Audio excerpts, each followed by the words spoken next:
Hey everyone, welcome back to another exciting episode of Tackle Productions. Today I'm Bancroft being joined once again by Jimmy, Jake, Tanner, and like always, Fluff. Yes, sir. What's going on, y'all? Hi. Sup, people?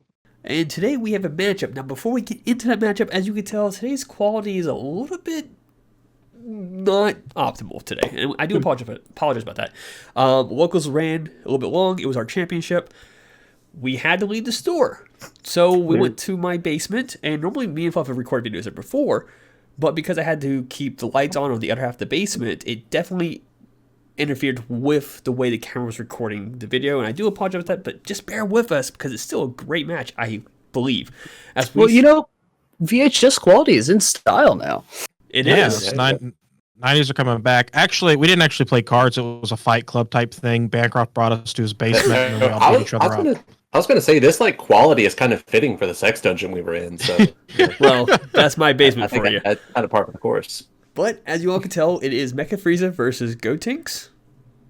Yeah, Tinks. I was like, no, it's Goten, Bancroft. No, it's Gotenks. With that being said, there's buttons. Feel free to click them. But guys, take it away. Real quick, if you look closely, if you rewind like 10 seconds, in the reflection of that Bardock Raiders war cry, you can see Bancroft's sex sling. What's crazy is that's a non-foil, so I don't know. That's a strong swing. Look, Yep. what's in my basement's my own personal business, and people weren't aware of my personality until now. Thank you.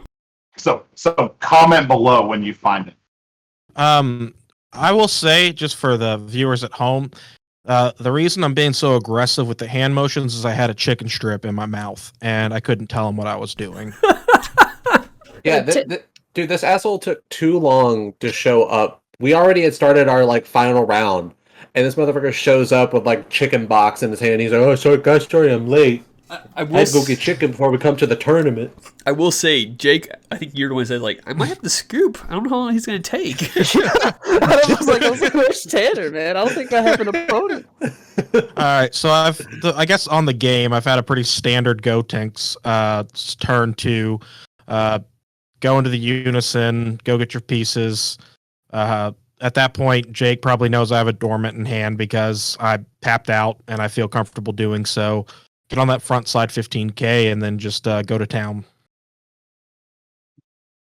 Honestly, I really wasn't thinking about dormant. At this point, I was more worried about how I was going to get around your big 6-drop Gotenks. When those hit, they rip one of my battle cards, and Mecha Frieza is pretty light on board presence. Mm-hmm. So you can see here, I'm letting you get through on battle, even though I probably have a negate here, just so I can establish something for a little energy. Yeah, and honestly, I did not realize, I don't have a lot of experience against Mecha Frieza. I did not realize how active it was in the, battle phase, which it should be obvious because it's Aegis, it's Bardock, and that was the grossest thing ever. Wow. Burning the cold bloodlust early. Jeez. Yeah. I felt like this tempo play was really important to establish any kind of chance against Gotenks, so I had the bloodlust and felt like it was necessary there. I will tell you 100% that got me off tempo. That blew my mind. I do feel like that's a pretty decent play because I know Jake is pretty familiar with the Gotenks matchup to an extent, where the 6-drop Gotenks, I believe it has deflect. If I'm wrong, correct me. It does. Celestino has deflect. All the major cards in the deck that you would want to bloodlust already have deflect and are non-targetable. So I feel like burning that and throwing off tempo and forcing you to waste a charismatic villain so early in the game was probably the best utilization of that card that could possibly happen in this matchup. Absolutely. And Fluff actually said this the other night. But Gotenks, there's basically two things that you have to manage, give or take, which is, do you worry about the unison or do you worry about that board presence? And Jake getting that Bardock out immediately took the unison from being an issue to much later turns, which makes him able to focus, or at least I would think would allow him to focus on other things. Yeah, the -7 is a big problem. I don't want to discard cards, and I don't want to let you use my life. I want to use my life to cast extra cards. Mm-hmm. So letting that -7 go off was just not an option. Well, and like I've talked about before, that -7, I've seen Gotenks win without activating the -7, but I've never seen them lose after activating the -7. Mhm. It literally, once, if they can activate that -7, the Gotenks player just wins. There's almost no way out of it. It's just such a huge momentum swing. And like, we're looking at Jake's field, and Jake's building and amassing a massive field and doing really everything correctly to try to throw Tanner off. Like here, it put him in where Tanner had to consider, like, do I play the Gotenks or do I put the Zamos and start focusing on the hand control component? And I really like Tanner's play there.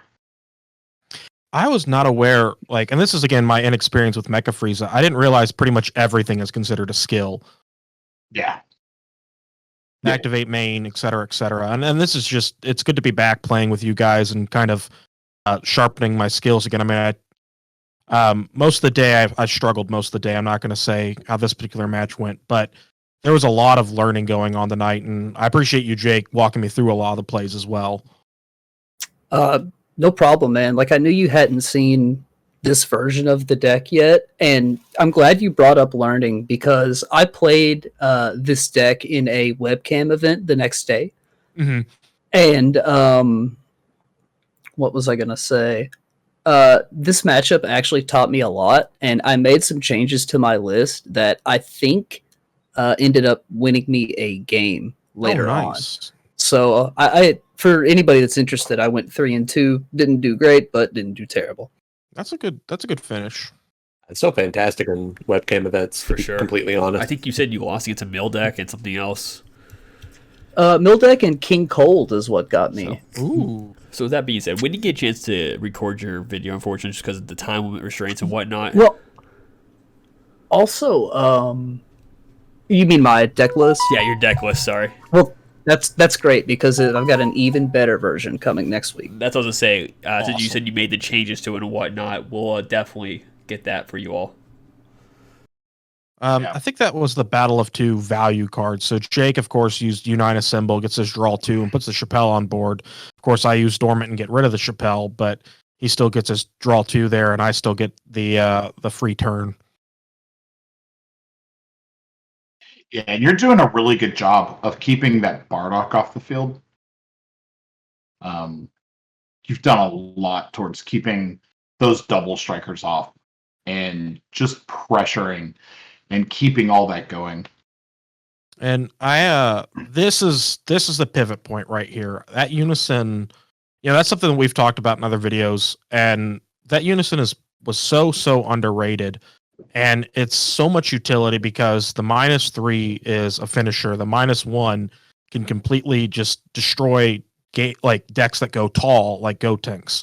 Because now pretty much the Zamasu's out, the Charismatic's out, Celzino's out, the Gotenks is out. Like, it just really slows down tall decks. I just realized that's I like really a huge like- counter for you, actually. You don't got any small cards, do you? No.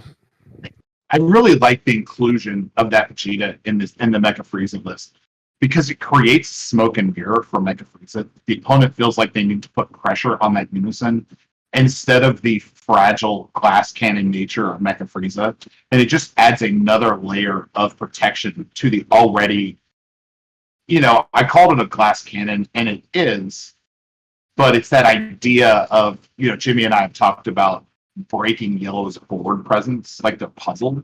Mm-hmm. And that feeds right into it. Like, if you put too much energy into keeping the Vegeta off the field, Frieza will continue to advantage in other ways.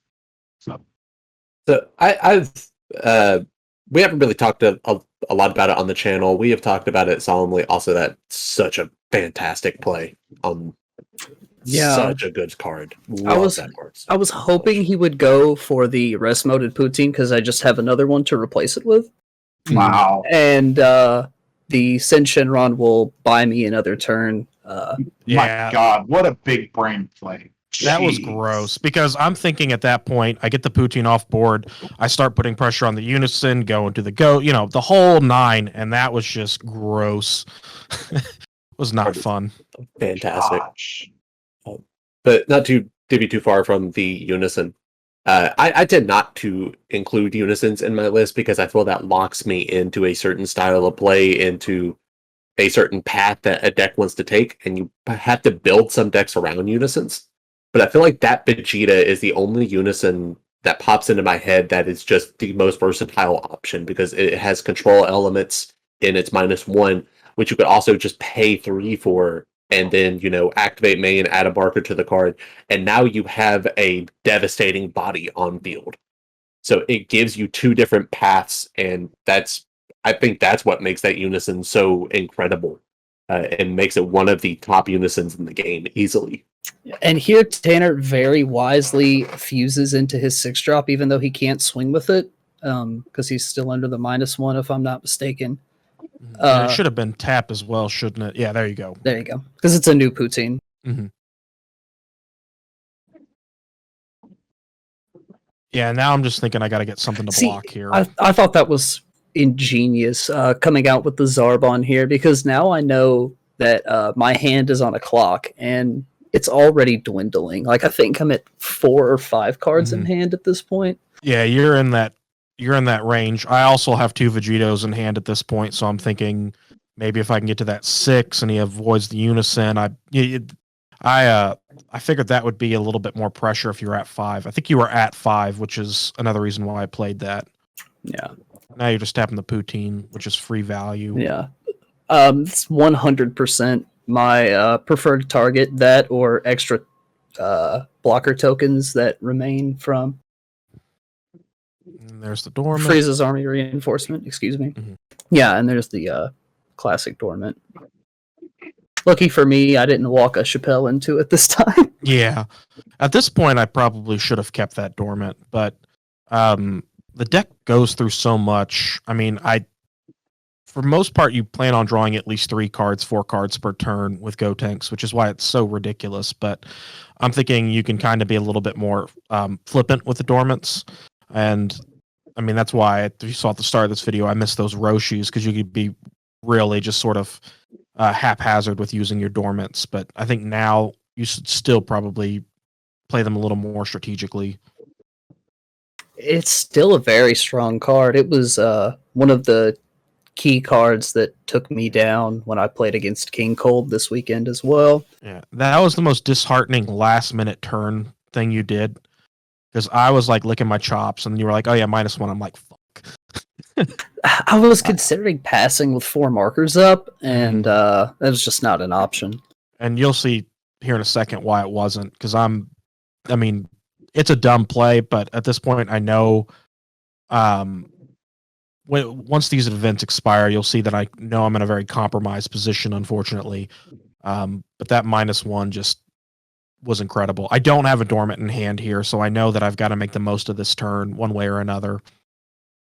Jake is sitting on 5 open energy. Yeah, and that was scary as well. The whole world is open to him right now. He could have a Bardock in hand. He could have another Violent Rush Bojack. I mean, he could literally have anything in his hand.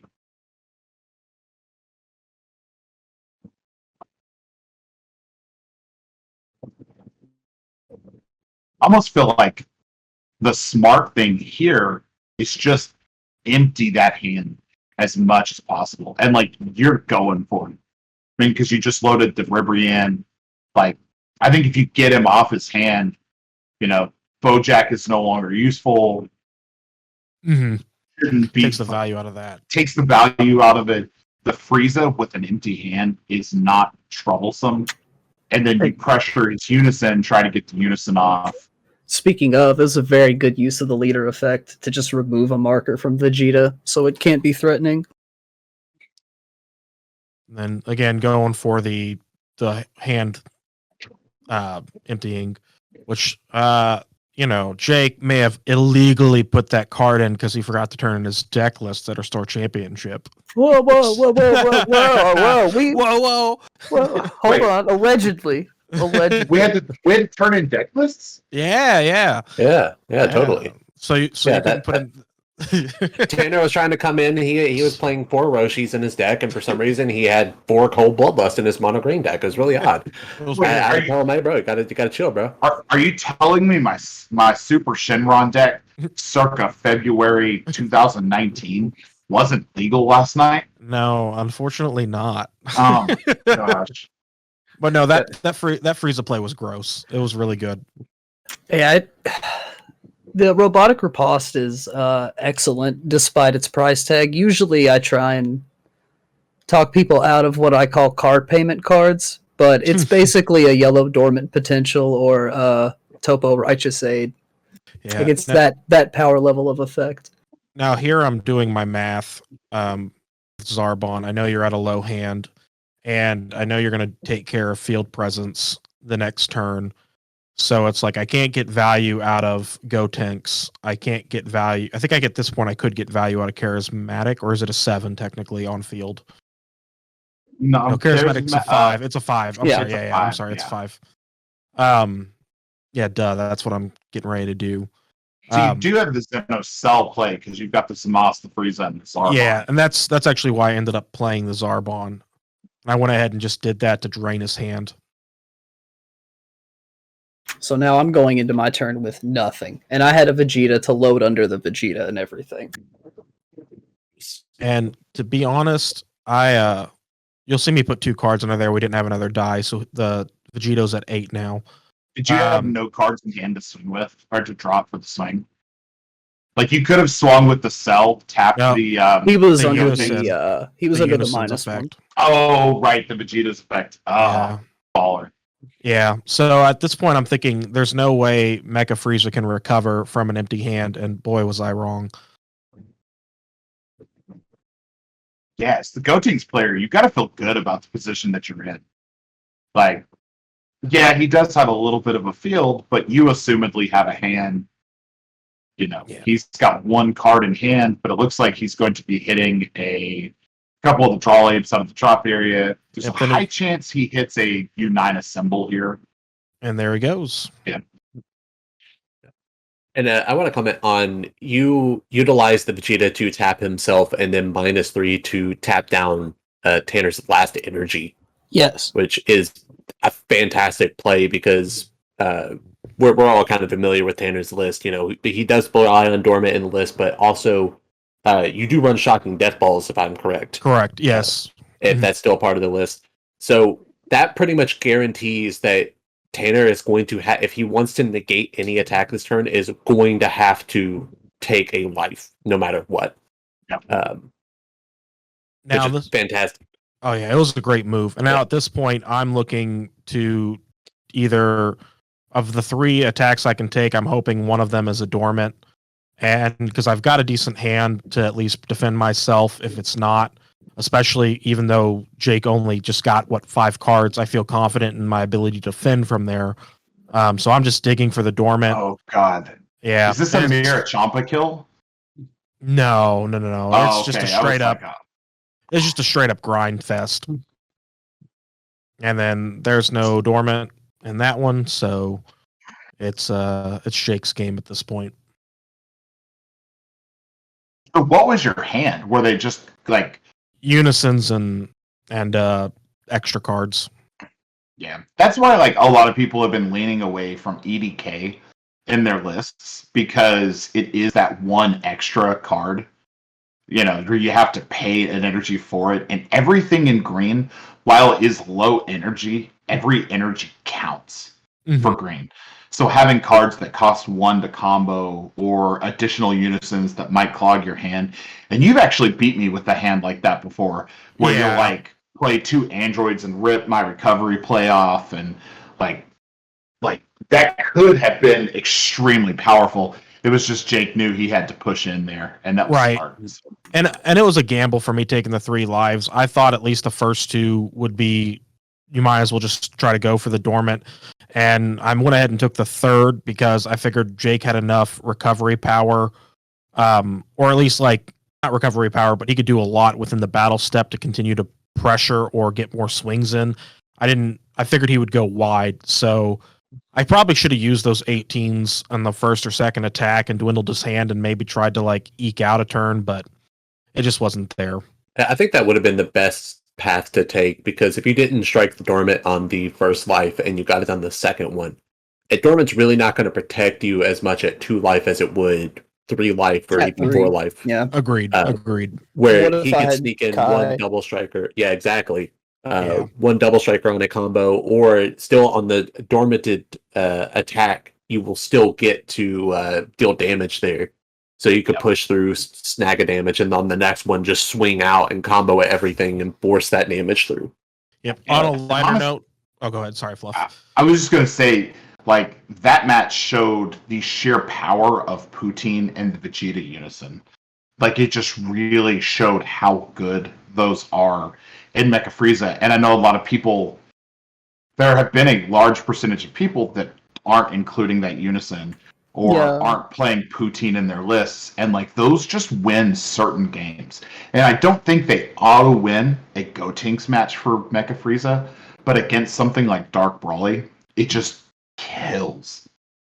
Right. And the better player is going to persevere with those cards because it puts their opponent, as you guys have said numerous times, it puts them in the position where they have to solve the puzzle. And if they don't solve the puzzle perfectly, the mecha player is going to persevere. At least I feel like. Yeah, absolutely. On a lighter note, that Pepsi Blue, please sponsor us. Send us lots of Pepsi Blue. Please don't. Please do. Don't. my Please, favorite. God, no. And with that being said, thank you all for tuning in. I hope you all enjoyed, and let's go around the table for last words. Jake. Green can be beaten. There you go. I think I said Jake. We didn't hear you. No, you didn't say anything. You didn't Yeah, it even was- say a name. There was an awkward silence, so I just popped in, you know? Yeah. So You're up. if you want to win, you have to practice and try and learn something from every game you play. Absolutely. Tanner. I think to just piggyback off of Jake's, it's okay to lose as long as you learn, but don't lose. Jimmy. I would like to thank our sponsor, Blue Microphones. They can't hear how shitty your audio quality is if they don't even pick you up in the fucking first place. Thank you, Bancroft. Okay. I thought you were going to say Blue Pepsi. Fluff. Yes. Lead us out. Jimmy, Mhm. shut your whore fucking mouth. I am on a blue microphone. Yeah, People and you sound enjoy like your... Shut up. I don't sound ugly. I'm pretty. Read your cards, know your plays. We make mistakes so you don't have to. As always, fluff out.